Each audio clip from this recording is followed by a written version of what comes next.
This story begins in 395 AD in the province of Macedonia in the modern lands of Greece, North Macedonia, and Albania.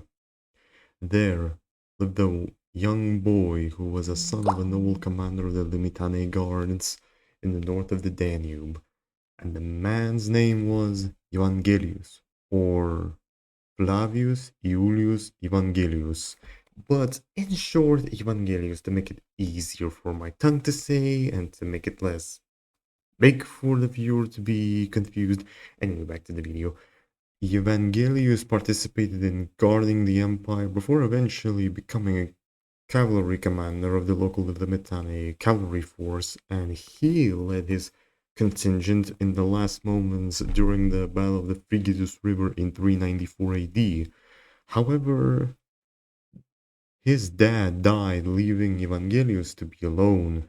However, things became darker as the death of Emperor Theodosius led the empire to split in two between East and West. Since Macedonia was in the eastern part of the empire, so Evangelius stayed there at his home in Thessaloniki. However, the Goths began to raid the empire, and the new emperor, the incompetent older son of Theodosius, Arcadius, came into power. Civil unrest grew, and Evangelius, seeing this, was not dummy. He gathered the locals of Thessaloniki and etc. and gathered up as well as the deserters, mercenaries, and he led them into a rebellion to defeat Arcadius and to take over the throne. And luckily, due to his numerical superiority and his knowledge of warfare, he managed to beat Arcadius and win the rebellion. But due to his Macedonian home, he was actually named Macedonius in honor of his birth not being Rome, but Thessaloniki, which is in Macedonia.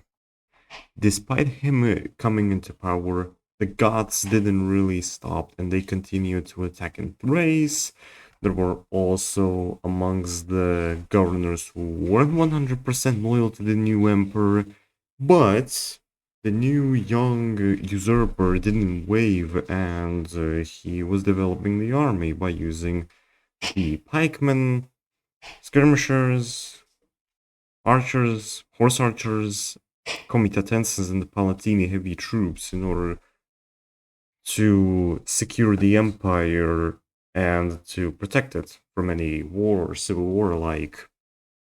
And to counter even more, Evangelius married to a daughter of a governor of Macedonia, ensuring loyalty from his home place and from his powerful vassals. However, soon the Goths demanded tribute from Constantinople, to which Evangelius replied, Shut your fucking mouth! No problem, Charles. Shut the fuck up, you cunt!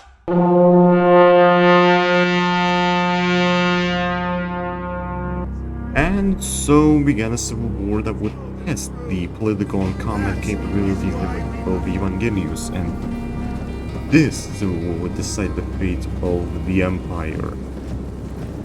And the war was called the Gothic Rebellion of 395 AD.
Unleash hell.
Now, despite that the barbarians threatened the Roman Emperor, there were some governors who dared to rebel against the emperor himself. Luckily, Evangelius wasn't alone, and he called his allies after making marriages between himself, his younger first children. Then he gathered the forces and marched on to defeat the instigator of this damned rebellion, King Waila of the Visigoths. Well, actually, King Ataulf was the first to propose this shit until basically Waila took an advantage of this after he became the king of the Goths. And due to the disorganization of the rebels, such as the battles of Near Tremontium and etc., the Goths were led into shameful defeats because the emperor was competent enough, since he was a militarist, unlike the newly crowned king of the Goths. And soon, the rebellion was put down.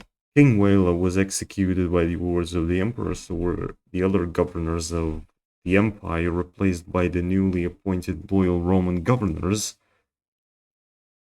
Since then, the Visigoths went west and to cause havoc to the Western Romans. After all, Evangelius prepared for a campaign against the Tanukid Arabic tribe kingdom that held the rightful lands that the empire had long ago, in order to then he could advance to the east, conquer the Sassanid Persia. Then the war began between the Eastern Rome and the Tanukids. It actually went easily because the Tanukids had numerical disadvantage and they had to give up their land to the province of the Oriens. Despite appointing the new tribal holders that ensured the loyalty between Rome and the local Arabs, this wouldn't be the first time the Romans would face Arabs. Oh, believe me, because that is just only the beginning. But anyway, I won't spoil that for you. Some time though, the Alans from the Danube, specifically from Mutania, raided the northern parts of the empire, only to be crushed by Emperor Evangelius. Evangelius was, of course, not happy, and he sent four of his forces to reconquer Dacia, firstly against the kingdom of Wallachia under the Alans, then the other tribal Germanics and etc. realms that were holding the rightful places of the imperial province of Dacia. Later, the ambassadors from Mediolanum came. Emperor Honorius of the Western Roman Empire wished to make an alliance with the Eastern Roman Empire, which Evangelius agreed, and the marriages were concluded. In fact, Evangelius even sent help to the Western Romans against the Vandals, Illyrian rebels, and African rebels. In order to distinguish between the Western Romans and the Eastern Romans, Evangelius issued to influence the Greek culture into the Roman culture, creating a separate Roman culture, the Romaeoid culture. But after all of this and that, Evangelius then finished his conquests in Dacia and marched onto Assyria, crushing the Sassanid Persians, and he was reaching his late years. Later, on his campaign against the rebels in Africa, he died out of an old age, and by the line of succession that he issued, took his grandson, Paulinus. Now, I first thought to make this episode a bit longer, but considering that this is just a pilot episode, aka just a test episode, I decided to make this episode a bit shorter, but expect part 2 and part 3 to be a bit more long. Thank you for watching, subscribe to the channel, leave a like, comment down below. See you next time. Goodbye.